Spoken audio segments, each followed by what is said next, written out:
Hello बच्चों, आज की क्लास में आपका स्वागत है। मैं डॉक्टर सुनलता वर्गोत्या।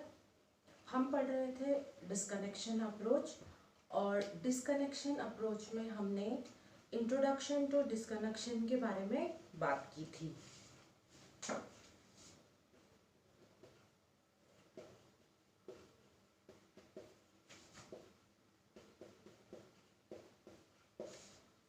डिस्कनेक्शन अप्रोच आपके एमएससी फाइनल ईयर में ऑर्गेनिक सिंथेसिस सेकंड का एक इम्पॉर्टेंट पार्ट है। तो डिस्कनेक्शन अप्रोच से बच्चों हमने क्या समझा? डिस्कनेक्शन मतलब डिस्कनेक्शन होता है breaking a molecule, breaking a molecule.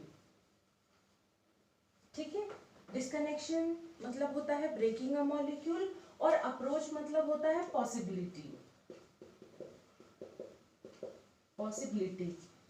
इसका मतलब ये हुआ कि एक मॉलिक्यूल के ब्रेक करने में या उसको तोड़ने में कितने पॉसिबल रूट्स हम फॉलो कर सकते हैं, कितनी पॉसिबिलिटी हो सकती है कि हम एक मॉलिक्यूल को कितने फ्रेगमेंटेशन में तोड़ सकते हैं, कितने पॉसिबल जो उसके पार्ट्स हैं हो सकते हैं, ताकि हम एक शॉर्टेस्ट रूट डिज़ाइन कर सकें, एक मोस्ट फिजिबल जो रूट है वो डिज़ाइन किया जा सके, ताकि हमें जो एक टारगेट मॉलिक्यूल है जो हमें दिया गया है, जो हमें सिंथेसाइज करना है, हम उसको सिंथेसाइज कर सकें। ठीक है, तो इसमें हम क्या समझ सकते हैं? ब्रेकिंग अ मॉलिक्यूल और possibility of routes. Possibility of routes कि रूट्स की कितनी पॉसिबिलिटी हो सकती है जिससे हम डिजाइन कर सकते हैं किसी मॉलिक्यूल को। अब हमें जो मॉलिक्यूल दिया हुआ है उसको हमने क्या नाम दिया था? Target molecule.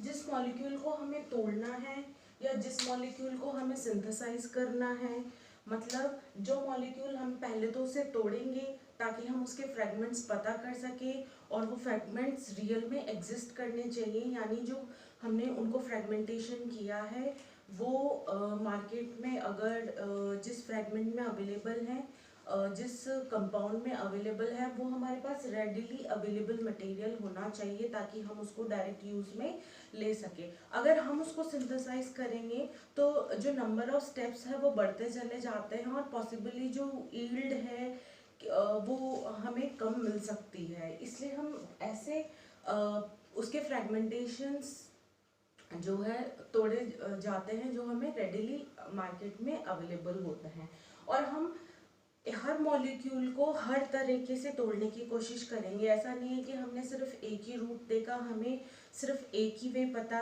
दिखी वहाँ पे तो हमने उसको तोड़ लिया, लेकिन हो सकता है उसमें कहीं और से भी फ्रेगमेंट हो सकता था जहाँ से सिंथेसिस और भी आसान रहती। तो अगर हम इसकी डेफिनेशन की बात करें तो इसकी जो मोस्ट अप्रोप्रिएट डेफिनेशन वो है इट इज मतलब disconnection approach is breaking of a target molecule. यानी हमें क्या करना है? It is a breaking of target molecule into possible fragments,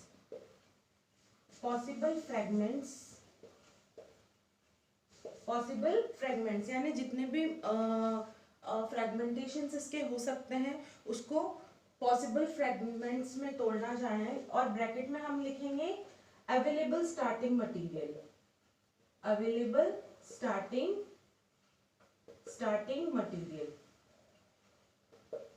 यानी पॉसिबल फ्रेगमेंटेशन तो होना चाहिए, लेकिन वो किस में होना चाहिए? अवेलेबल स्टार्टिंग मटेरियल में, by imaginary breaking of bonds. ठीक है, तो हमने डिस्कनेक्शन अप्रोच की क्या डेफिनेशन डिजाइन की है? हमने ये डिजाइन किया है, disconnection approach is breaking of a target molecule. हमने इसको टारगेट मॉलिक्यूल को ब्रेक किया है। इस किस में ब्रेक किया है? सारे पॉसिबल फ्रेगमेंट्स में, और जो फ्रेगमेंट्स जो हैं वो क्या है, अवेलेबल स्टार्टिंग मटेरियल है हमारे पास, जो इजीली अवेलेबल मार्केट में इजीली अवेलेबल हो वो हमारा स्टार्टिंग मटेरियल होना चाहिए। By imaginary breaking of bond, हम इमेजिन करेंगे कि यहाँ से भी टूट सकता है, कहाँ कहाँ से जो है मॉलिक्यूल में बॉन्ड तोड़ा जा सकता है, तो हम उसको इमेजिन करके तोड़ेंगे। हमें नहीं पता कि जो इसका रियल रूट है वो क्या है, हम एक आइडिया से इसको तोड़ेंगे और फिर इमेजिनरी ब्रेकिंग ऑफ बॉन्ड से हम जो है टारगेट मॉलिक्यूल को सिंथेसाइज करेंगे, तो उसको हम क्या कहेंगे, हम इसको डिस्कनेक्शन अप्रोच कहेंगे। ठीक है, तो हमने क्या किया बच्चों, हमने इमेजिनरी ब्रेकिंग ऑफ बॉन्ड की। अब हम जो है इसमें टारगेट मॉलिक्यूल को सिंथेसाइज करेंगे, तो हम इसमें क्या क्या प्रोसेसेस इन्वॉल्व कर सकते हैं। ठीक है, ये भी इस डेफिनेशन का ही एक पार्ट है। इट में involve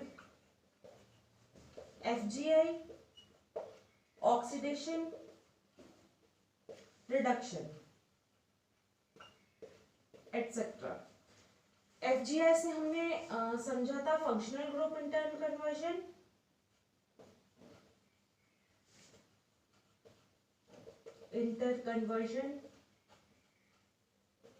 functional group intern conversion, यानी एक फंक्शनल ग्रुप को दूसरे फंक्शनल ग्रुप में कन्वर्ट करके अगर हमें टारगेट मॉलिक्यूल की प्राप्ति हो रही है तो हम उससे भी जो है हम टारगेट मॉलिक्यूल को सिंथेसाइज कर सकते हैं। इसके अलावा हम ऑक्सीडेशन से भी इसको सिंथेसाइज कर सकते हैं, हम इसको रिडक्शन से भी सिंथेसाइज कर सकते हैं। तो जो हमारा जो इसमें हमारा जो आइडिया है कि हमें करना क्या है, हमें क्या करना है, टारगेट मॉलिक्यूल को जो टारगेट मॉलिक्यूल दिया हुआ है, यानी जो हमने पिछली क्लास में डिस्कस किया था कि कोई भी रिएक्शन प्रोसीड करती है A + B से तो हमें मिलता है C। ठीक है, लेकिन इसमें क्या मिलेगा, हमें C दिया जाएगा और हमें ढूंढना है A + B क्या है। हमें डिस्कनेक्शन में क्या दिया जाएगा, डिस्कनेक्शन अप्रोच में क्या दिया जाएगा, हमें C दिया जाएगा और हमें A + B ढूंढना है। तो हमें नहीं पता कि A + B क्या हो सकता है, तो पहले हमें C को काफी जगह जगह से तोड़ना होगा, और जो काफी जगह से तोड़ने के बाद हमें जो मोस्ट सुटेबल फ्रेगमेंट्स मिलेंगे A और B, वो मार्केट में अवेलेबल होना चाहिए, यानी वो रेडिली अवेलेबल स्टार्टिंग मटेरियल होने चाहिए। और हम इमेजिनरी ब्रेकिंग यहाँ से कर सकते हैं, तो पॉसिबल फ्रेगमेंट्स हमें ये मिलेंगे। ये पॉसिबल फ्रेगमेंट्स हमारे पास जो आएंगे, इससे हम टारगेट मॉलिक्यूल को सिंथेसाइज करेंगे। A और B बनाने के लिए हम कोई भी प्रोसेसेस को इन्वॉल्व कर सकते हैं। हम इसमें functional group intern conversion involve कर सकते हैं, हम ऑक्सीडेशन इन्वॉल्व कर सकते हैं, या हम रिडक्शन इन्वॉल्व कर सकते हैं। ठीक है, तो ये हमारा एक ब्रीफ जो ओवरव्यू हो गया इसका डिस्कनेक्शन अप्रोच का। अब इस अप्रोच को हम और नामों से भी जानते हैं, जैसे इसको हम जानते हैं रेट्रोसिंथेटिक एनालिसिस के नाम से। इसके और भी नाम हैं, तो आपको इसकी डिफरेंट जो नेम्स है वो भी पता होने चाहिए, जैसे रेट्रोसिंथेटिक एनालिसिस। ठीक है, इसको रेट्रोसिंथेटिक एनालिसिस भी कहा जाता है, इसको रेट्रोसिंथेसिस भी कहा जाता है, सिंथेसिस भी कहा जाता है। रेट्रोसिंथेटिक एनालिसिस, रेट्रोसिंथेसिस भी कहा जाता है। इसको सिंथेटिक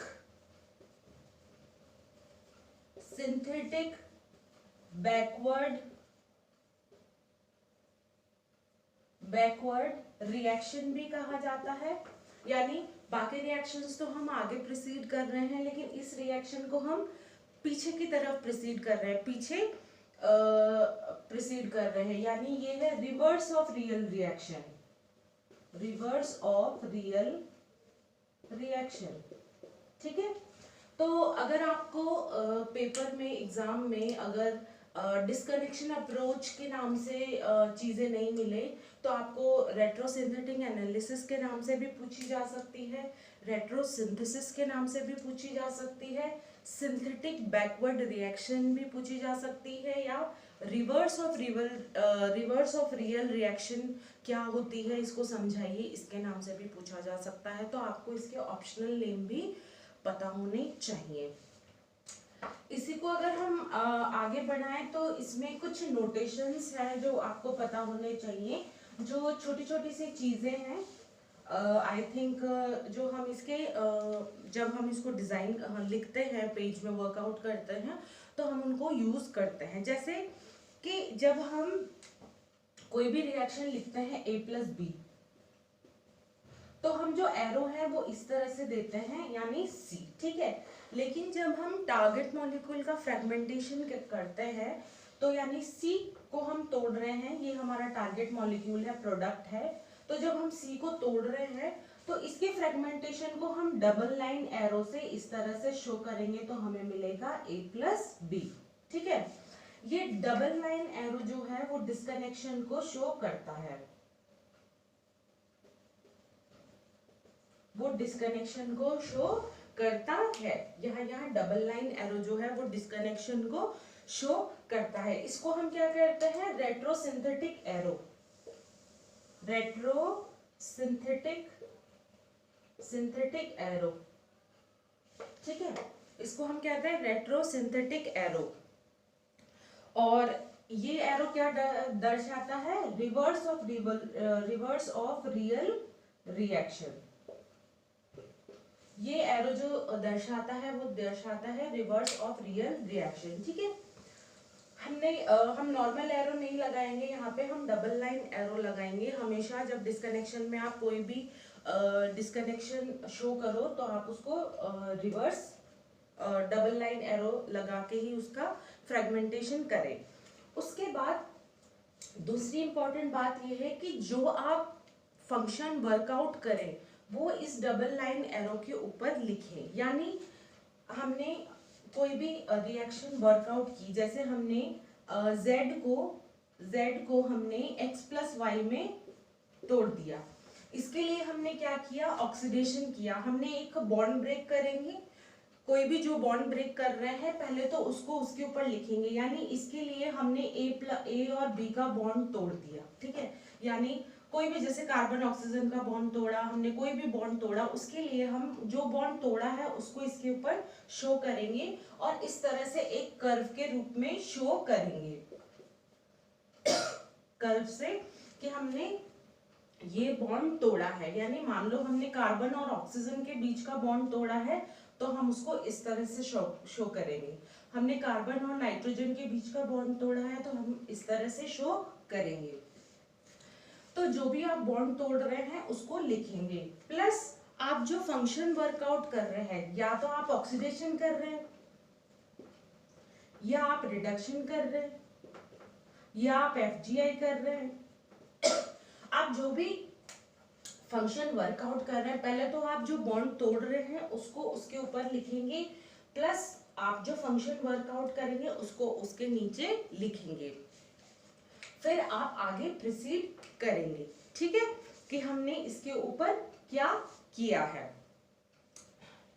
तो एक एग्जांपल से हम समझते हैं कि आप किस तरह इसको नोटेशन को दर्शा सकते हैं और किस तरह आप इसको लिख सकते हैं, ताकि आपको थोड़ा समझ आ जाए। जैसे कि हमारे पास कोई टारगेट मॉलिक्यूल है,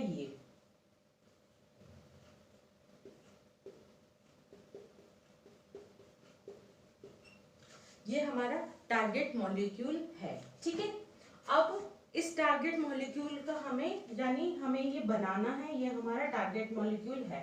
अब इस टारगेट मॉलिक्यूल का हमें करना है फ्रेगमेंटेशन, ठीक है। तो हम इसमें दो पॉसिबल रूट डिजाइन कर सकते हैं, यानी या तो हम बॉन्ड यहाँ से तोड़ दें या हम बॉन्ड यहाँ से तोड़ दें। मान लीजिए हम इसको लिख रहे हैं A और इसको लिख रहे हैं रूट B, ठीक है। जब रूट A की तरफ हम बढ़ेंगे, यानी A, तो हमें दो तरह के जो है मटेरियल मिलेंगे, यानी सिंथॉन्स मिलेंगे। हमने इससे पहले की क्लास में बात की थी, सिंथॉन्स किसे कहते हैं। सिंथॉन्स आर कैटाइनिक या anionic fragments of a target molecule, यानी जो आयनिक स्पीशीज जो हमें प्राप्त होती है किसी भी टारगेट मॉलिक्यूल से, वो हमें उसको हम कहते हैं सिंथॉन्स। ठीक है, तो हमें जो सिंथॉन्स मिलेंगे रूट ए से, एक तो मिलेगा हमें, मान लीजिए हम यहाँ पे NH2 एक मिलेगा और एक मिलेगा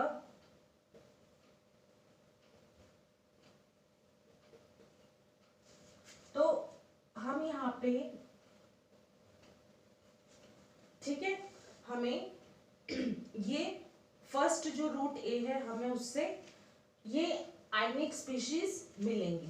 ठीक है, ये हमारे हो गए सिंथॉन्स। इन सिंथॉन्स के सिंथेटिक इक्विवेलेंट्स क्या होंगे, यानी ये हमारे पास आयनिक स्पीशीज हैं, इनको हमने कहा सिंथॉन्स।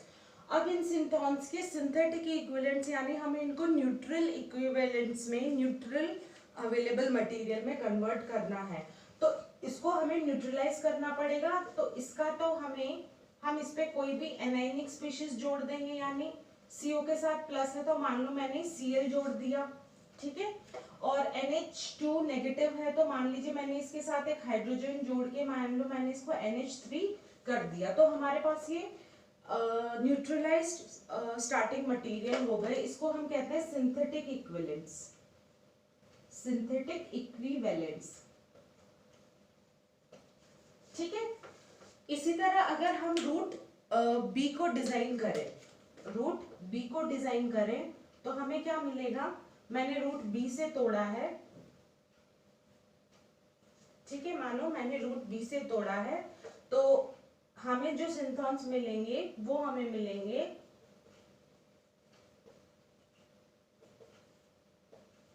ठीक है, ये हमारे पास दो सिंथॉन्स आ गए। अब इन सिंथॉन्स के सिंथेटिक इक्विवेलेंट्स अगर हमें बनाने हैं तो यहाँ पे नेगेटिव है तो मान लो मैंने जोड़ दिया यहाँ पे हाइड्रोजन, तो ये हमें मिल गया बेंजीन, प्लस यहाँ पॉजिटिव है तो यहाँ पे हमें मिल गया,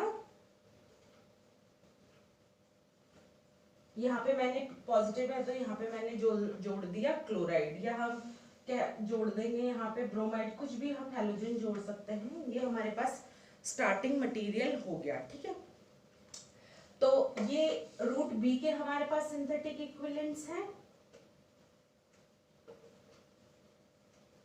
ठीक है, तो हमने क्या किया, हमने ब्रेकिंग ऑफ मॉलिक्यूल किया, हमने पॉसिबल रूट्स देखे, रूट ए भी हो सकता था, रूट बी भी हो सकता था। फिर हमने जो पॉसिबल स्टार्टिंग मटेरियल है, जो इजीली हमारे पास स्टार्टिंग मटेरियल हमें जो मिल सकता है, उसमें हमने इसको तोड़ के देख लिया। अब हम देख लेंगे कि हमें कौन सा मटेरियल बेंजीन और जो ब्रोमाइड जो हमारे पास एमाइड है वो मिल सकता है, या हमें जो अमोनिया और ये जो बेंजीन का डेरिवेटिव है ये इजीली अवेलेबल है, ये मिल सकता है। तो हम देख लेंगे कि हमें कौन सा इजीली अवेलेबल मटेरियल है और कौन सा सिंथेसिस के लिए ज़्यादा आसान रहेगा। फिर हमने क्या सीखा आज, हमने सीखा कि हम इसको हमेशा डबल लाइन एरो से शो करेंगे। ठीक है, हमने सिंथॉन्स बनाना सीखा, दो सिंथॉन यानी आयनिक स्पीशीज बनाई और फिर हमने उसके सिंथेटिक इक्विवेलेंट बनाए। तो हमने क्या सीखा,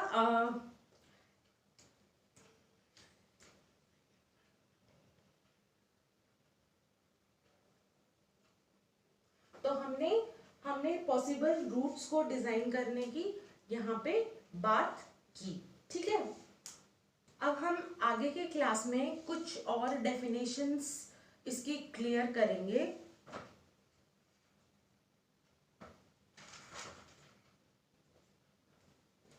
अब इसके बाद मैं एक और एग्जांपल लेती हूँ जिससे आपको जो है ये रूट और भी समझने में आसानी होगी। जैसे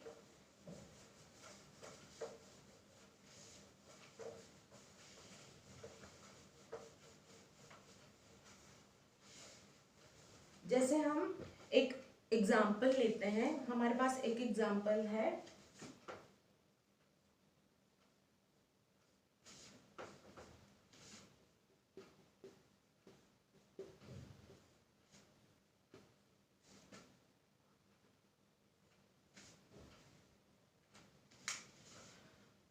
मैंने एक मॉलिक्यूल बनाया है, इस मॉलिक्यूल को हम कहते हैं पैरासिटामोल।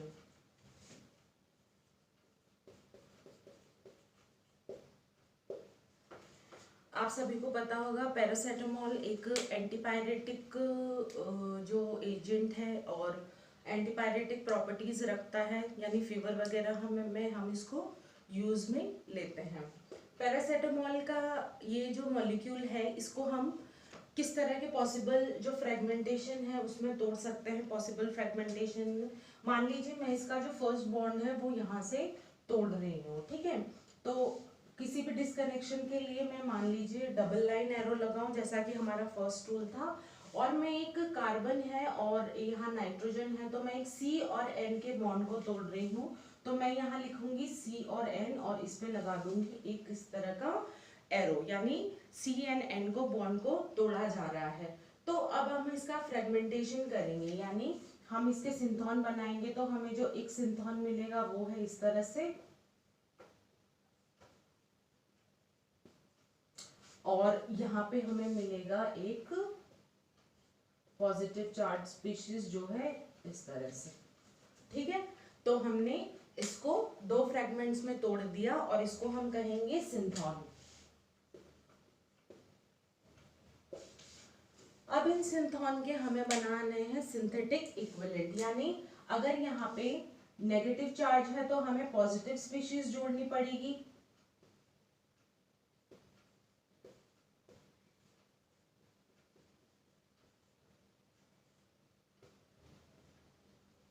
पॉजिटिव स्पीशीज जोड़ दी, और यहाँ पे पॉजिटिव स्पीशीज है तो यहाँ पे हमें नेगेटिव स्पीशीज जोड़नी पड़ेगी,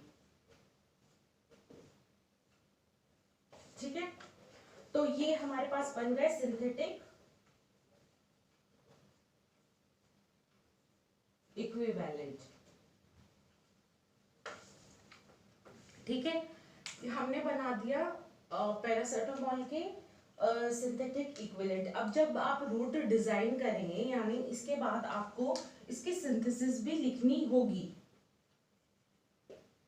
इसकी सिंथेसिस भी लिखनी होगी। तो आप इसको अब रिवर्स ऑर्डर में लिख सकते हैं। जैसे हमारे पास ये स्टार्टिंग मटेरियल थे, फिर हमने इसको जो है स्पीशीज में कन्वर्ट करके फिर हमने ऊपर डिजाइन करके ये वाला जो है पैरासिटामोल का जो मॉलिक्यूल है वो डिजाइन किया, और ये था हमारा टारगेट मॉलिक्यूल। तो पैरासिटामोल का जो एग्जाम्पल है वो भी बहुत इंपॉर्टेंट एग्जाम्पल है, बहुत सारे एग्जाम्स में पूछा हुआ है। तो आपको इस तरह से डिजाइन करना है। ये हमारा इंट्रोडक्शन था, एक पॉसिबल जो है एक फ्रेम था कि हम डिस्कनेक्शन अप्रोच मतलब क्या समझते हैं। नेक्स्ट क्लास में हम ऑर्डर ऑफ इवेंट्स के बारे में बात